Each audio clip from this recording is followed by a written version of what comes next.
વર્તમાન રે જેનું શીલ સારું છે, જેનું ચરિત્ર સારું છે, નહીં તો આજે આપણે કુંભના મેળામાં સાધુ દીકરીઓનું અપહરણ કરી લઈ જાય છે. દીકરીનું અપહરણ કરતા આપણે જોયા છે, ન જાણે કેટલા દૃષ્ટ જોયા છે.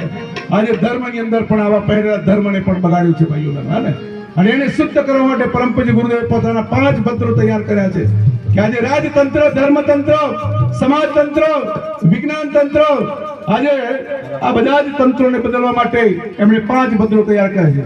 આજે રાજતંત્રમાં પણ ખળભળાટ છે, ધર્મતંત્રમાં પણ ખળભળાટ છે, સમાજતંત્રની અંદર પણ ખળભળાટ થઈ રહ્યો છે.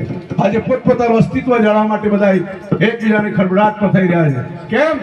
આજે મહાકાલે પોતાનું હાથમાં લીધું છે ચક્ર કે હવે હું બદલી નહીં રહીશ. ગુરુદેવ કહેતા હતા, બેટા મારે શરીર એટલા માટે છોડવું પડે છે કે આ શરીર હવે વધારે દોડી શકે એમ નથી, વધારે દોડી શકે એમ નથી, પરંતુ જ્યારે સૂક્ષ્મ હોય તો હજારો કિલોમીટરની માઇલ સુધી હું પહોંચીશ. અને આજે માલું મુકામે પણ ગુરુનું શરીર નથી, પણ આજે ગુરુ અહીંયા મોજૂદ છે, હે ને? ગુરુ આજે આપણી વચ્ચે છે. અને એટલા માટે તમે બધા આજે બેઠા છો. ને તો ઘણી પૂજાઓમાં તો લોકો દોડામ આમ બેસે, આમ કોઈ સ્થિર બેસતો નથી. આ કોણ તમને તમારા માથે હાથ કોણ મૂકી રહ્યું છે? તો કે સદગુરુ મહાકાલ મૂકી રહ્યા છે. તો આવો ડાબા હાથમાં જમણા હાથ મૂકે સંકલ્પ કરીશું. પરમ પૂજ્ય ગુરુદેવનો સંકલ્પ છે માનવીમાં દેવત્વ નું જાગરણ થાય તો જ આ ધરતી પર રહેલો માનવ દેવ માનવ બને, એવો આપણે સંકલ્પ કરીશું. તો કમર સીધી, બંને હાથ ખોડામાં, એક એક સંકલ્પ કરજો, એક એક દુર્ગુણ છોડજો, સદગુણ લેજો. આવા ગુરુના શરણમાં રહેવાનો અવસર પ્રાપ્ત થાય ભાવ કરજો.